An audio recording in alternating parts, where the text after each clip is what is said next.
when you start getting to these things of the depreciation and the other write-offs, they want their own set of rules here in Rhode Island. They've always tried to not mimic what was the federal government tax return or whatever. Actual cash loss. These restaurants and stuff right now are suffering actual cash losses. All right. Okay? This isn't a paper loss. This is actual cash. That's right. And you know what's funny? I was having a conversation with a guy, a restaurant guy the other day, whose business is down 50%, but he told me, well, next week or 2 weeks, though, there's $15,000 of property tax due to the city. There's no dispensation of holding up the property taxes. So that's my larger point.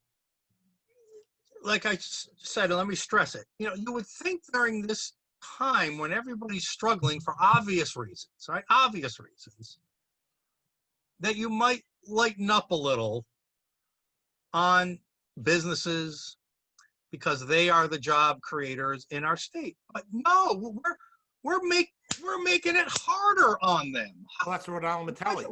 How can that be moral? I mean, it's unconscionable that during this time you're putting, and we haven't even seen the tax hikes yet that they're gonna, whatever they're gonna come up with when the General Assembly finally digs itself out of its hole it's been in for the last 6 months and actually starts putting a budget together after the election. And we haven't even seen that yet. But here is the government pounding on these small businesses that are so vital to our state when they're already down and out. It's unconscionable. It's you know what? Once you already got them down, you might as well kick them in the head a couple more times, and that's what they're doing.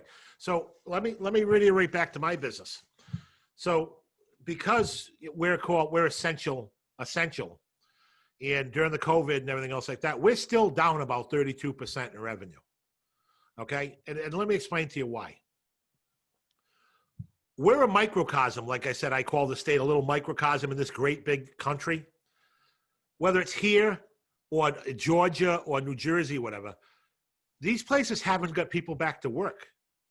So there's no second shifts. There's no third shifts running in these factories.